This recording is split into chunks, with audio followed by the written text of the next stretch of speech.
திருச்சி கோட்ட ரயில்வே மேலாளர் அலுவலக நுழைவு வாயிலுக்கு கர்த்தவ்ய துவார் என பெயரிட்ட ரயில்வே கல்வெட்டில் இருந்து ஹிந்தி எழுத்துக்களை கருப்பு மை பூசி அழித்து எதிர்ப்பு தெரிவித்த திமுகவினர்.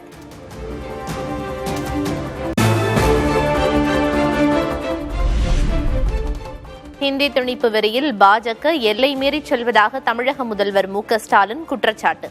தமிழர்களின் சுயமரியாதையை சீண்டி பார்ப்பவர்களுக்கு சரியான பாடம் புகட்ட வேண்டும் என்றும் சீற்றம்.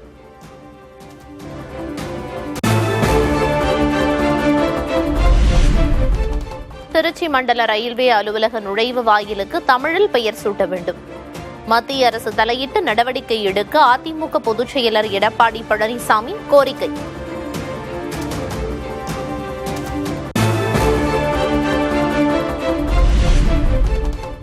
திருச்சி கோட்ட ரயில்வே அலுவலகத்தில் சர்ச்சைக்குரிய ஹிந்தி பெயர் நீக்கம். கடும் எதிர்ப்பு எழுந்ததால் சர்ச்சைக்குரிய எழுத்துக்களுடன் 3 மொழிகளில் இருந்த பெயர்களையும் மொத்தமாக அகற்றியது ரயில்வே.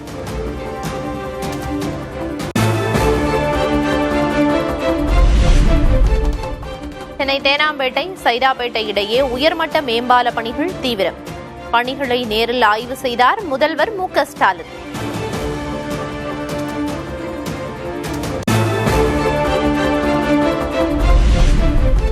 சென்னை மாநில கல்லூரியில் 63 கோடி ரூபாய் மதிப்பில் முத்தமிழறிஞர் கலைஞர் அரங்கம்.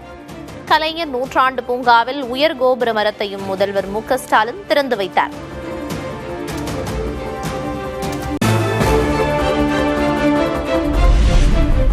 சென்னை கிண்டியில் 118 ஏக்கர் பரப்பளவில் அமையவுள்ள சுற்றுச்சூழல் பூங்காவிற்கு முதல்வர் அடிக்கல். தமிழ்நாடு வேளாண் காடுகள் வளர்ப்பு கொள்கை 2026 வெளியீடு. சென்னை கிண்டியில் மாபெரும் சுற்றுச்சூழல் பூங்கா 118 ஏக்கரில் அமைக்கப்பட்டு வருகிறது. தற்போதைய பூங்காவில் புதிதாக அமைக்கப்பட உள்ள கருத்தியல் தோட்டங்கள், குழந்தைகள் விளையாடும் திடல்கள், பறவைத்திட்டுகள், நீரியல் தோட்டம், புல்வெளிகள், காட்சி மேடைகள், நிழல் நடைபாதைகள், மிதிவண்டி பாதை போன்ற கட்டமைப்புகளுடன் 25 ஏக்கர் பரப்பில் 37 கோடியே 85 லட்சம் ரூபாய் மதிப்பீட்டிலான முதற்கட்ட பணிகளை மகளிர் தொழில் முனைவோர் மேம்பாட்டு திட்டத்தை தொடங்கி வைத்து மானியம் வழங்கிய முதல்வர் மு.க.ஸ்டாலின் 5 ஆண்டுகளில் 1 லட்சம் மகளிரை தொழில் முனைவோராக உயர்த்த திட்டம். என்ற நிலை மாறி இன்று கல்வி, வேலை வாய்ப்பு, தொழில் தொடங்க பொருளாதார உதவி என அனைத்து விதத்திலும் தமிழ்நாடு இந்தியாவிற்கே எடுத்துக்காட்டாக விளங்குகிறது. இது வெறும் நிதி உதவி திட்டம் அல்ல, தமிழ்நாட்டு பெண்களின் பொருளாதார சுயாதீனத்திற்கு ஒரு அமைதி புரட்சி. உங்கள் கனவு இனி உங்கள் கைகளில்.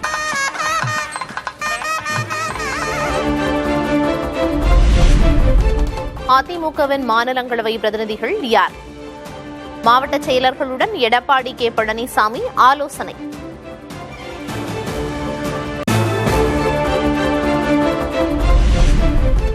திமுக காங்கிரஸ் இடையே தொகுதி பங்கீடு ஒப்பந்தம் சற்று நேரத்தில் கையெழுத்தாகும் என தகவல். அண்ணா அறிவாலயம் செல்கிறது காங்கிரஸ் குழு.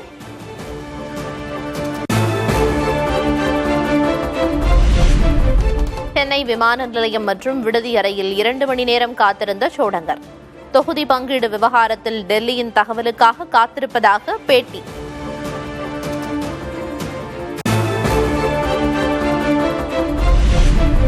திமுக இந்திய கம்யூனிஸ்ட் இடையே 2ஆம் கட்ட பேச்சுவார்த்தை. தொகுதி பங்கீடு தொடர்பாக நாளை மீண்டும் பேசுவோம் என மு. வீரபாண்டியன் அறிவிப்பு.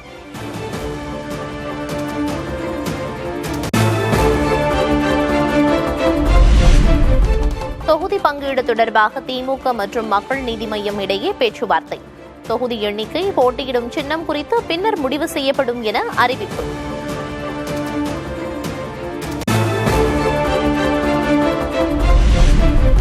தமிழ்நாடு புதுச்சேரியில் தேமுதிகவுக்கு முரசு சின்னம். புதுச்சேரியிலும் நாம் தமிழருக்கு விவசாய சின்னம் ஒதுக்கியது தேர்தல் ஆணையம்.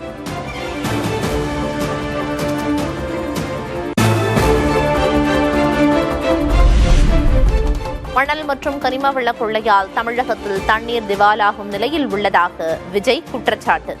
டெல்டாக்காரன் என சொன்ன முதல்வர் விவசாயிகளுக்காக என்ன செய்தார் என்றும் கேள்வி.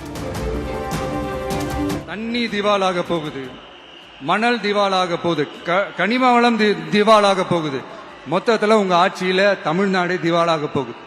அதனால மற்றவங்க மாதிரி நானும் டெல்டாக்காரன் தான் அப்படின்னு உங்க காதுல டால்டா ஊத்தலாம் நான் வரல.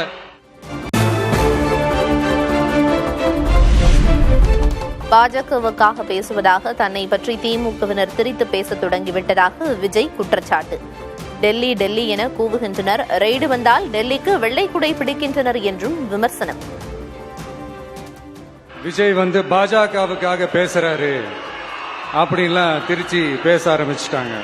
நான் என்ன பேசினாலும் அதை திருச்சி பேசுறது, சென்னையில டெல்லி டெல்லின்னு கூவுறதும், அடிக்கிற கொள்ளைக்கு ரைடு வந்துட்டா டெல்லிக்கு வெள்ளை குடை பிடிக்கிறதும்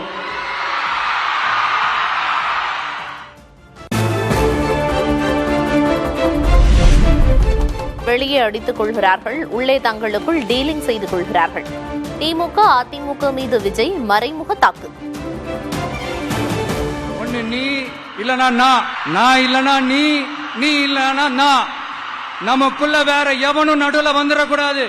நீங்க இந்த விஜயம் முடக்கலாம், ஆனா ஒவ்வொரு வீட்டில் இருக்கிற ஒவ்வொரு விஜயையும் உங்களால முடக்கவே முடியாது.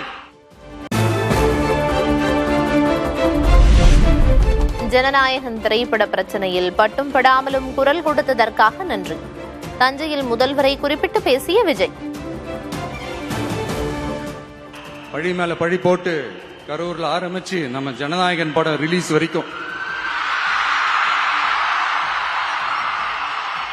ஆனா அந்த ரிலீஸ் பிரச்சனையில நிறைய பேர் குரல் கொடுத்தாங்க. முக்கியமா நம்மளுடைய முதல்வர் அவர்கள் கூட பூசி மொழிகி பட்டும் படாம குரல் கொடுத்தாங்க. But what ever it is, குரல் கொடுத்த அவங்களுக்கும் மற்றவங்க எல்லாருக்கும் இந்த நேரத்தில் என்னுடைய நன்றியை தெரிவிச்சுக்கிறேன்.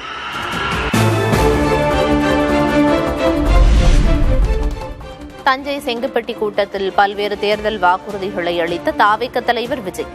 பயிர்க்கடன் தள்ளுபடி, உர தட்டுப்பாடு தடுக்கப்படும் என விவசாயிகளுக்கு வாக்குறுதி. 5 ஏக்கர் வரை நிலமுள்ள விவசாயிகள் வேளாண் கூட்டுறவு வங்கிகளில் வாங்கிய பயிர்க்கடன் முழுமையாக ரத்து செய்வதற்கும்,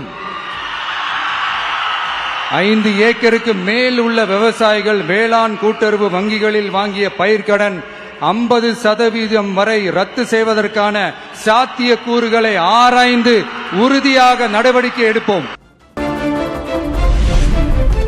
கொல்லப்பட்ட காமேனியின் மகன் மோஜ்தபா ஈரானின் புதிய உயர் தலைவராக தேர்வு செய்யப்பட்டதாக தகவல்.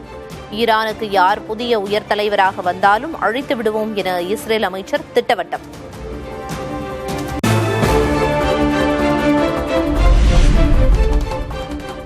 இலங்கை கடற்பகுதியில் ஈரான் கப்பல் மீது அமெரிக்க நீர்மூழ்கி கப்பல் தாக்குதல். 100க்கும் மேற்பட்டோர் மாயமானதாக தகவல்.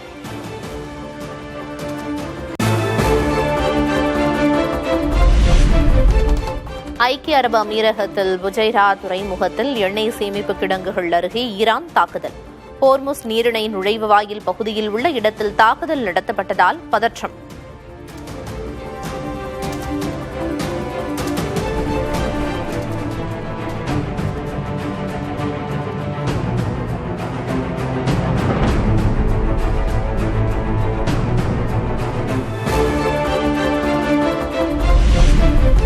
ஹோர்முஸ் நீரிணையை எந்த கப்பல் கடந்தாலும் தாக்குவோம் என ஈரான் மிரட்டல்.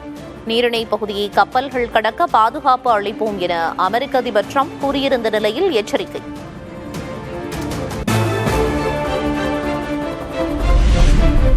வளைகுடா நாடுகளில் சிக்கி தவித்த மேலும் 200 இந்தியர்கள் சிறப்பு விமானம் மூலம் தாயகம் திரும்பினர். கண்ணீருடன் உறவுகளை வரவேற்ற குடும்பத்தினர்.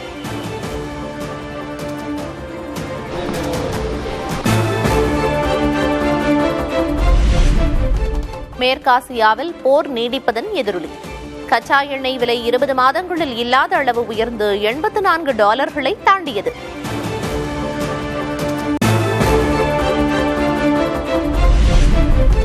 சென்னையில் தொடர்ந்து 3வது நாளாக குறைந்த தங்கம் விலை. சவரனுக்கு 2120 ரூபாய் குறைந்து 1,21,600 ரூபாய்க்கு விற்பனை.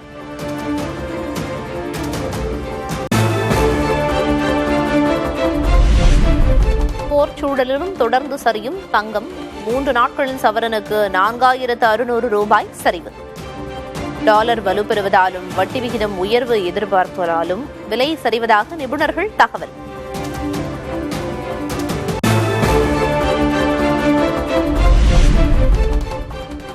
மாநிலங்களவை தேர்தலில் போட்டியிட உள்ளதால் பீகார் முதல்வர் பதவியை ராஜினாமா செய்கிறாரா நிதிஷ்குமார்? பாஜகவைச் சேர்ந்த ஒருவர் பீகார் முதல்வர் ஆவார் என தகவல்.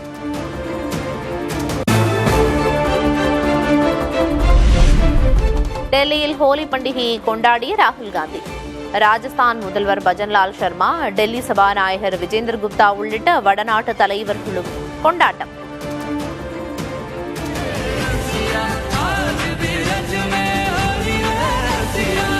नमस्कार, आप सबको हैप्पी होली। प्यार मोहब्बत की होली, नफरत हिंसा को मिटाएं। குஜராத் மாநிலத்தில் வித்தியாசமான விதத்தில் ஹோலி கொண்டாட்டம். கத்திரிக்காய் உள்ளிட்ட காய்கறிகளை ஒருவர் மீது ஒருவர் வீசி இளைஞர்கள் உற்சாகம்.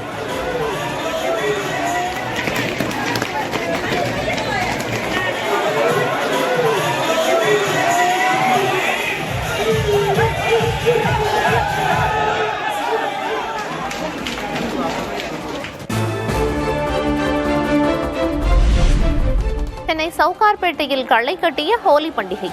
வண்ண மலர்களை தூவியும் இனிப்புகள் பகிர்ந்தும் கொண்டாட்டம்.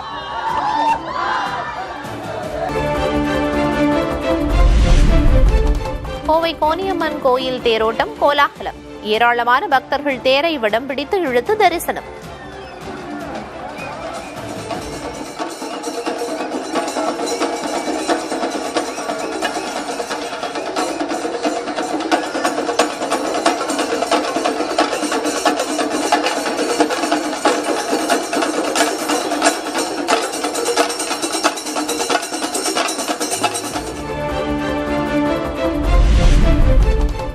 பத்திரிகையாளர் மாயா கோனே பெயரிலான தேசிய விருதுகள் அளிப்பு. பழங்குடிகள் கிராமவாசிகளிடையே பணியாற்றுவோருக்கு விருதுகளில் முன்னுரிமை அளித்த செசி அமைப்பு.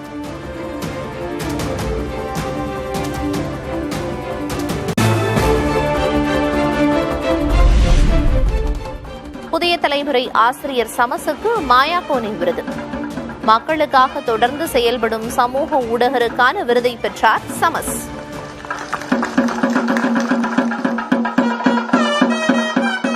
மாற்றத்திற்கான குறிப்பிடத்தக்க பங்களிப்பை பாராட்டும் வகையில் செசி மற்றும் திரு சமஸ் அவர்களுக்கு 2025ஆம் ஆண்டிற்கான மாயா கோனே சமூக பத்திரிகையாளர் விருதை வழங்குவதில் மிகுந்த பெருமை.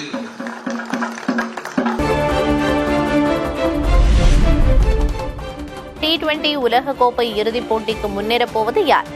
நியூசிலாந்துக்கு எதிரான போட்டியில் தென்னாப்பிரிக்க அணி முதலில் பேட்டிங்.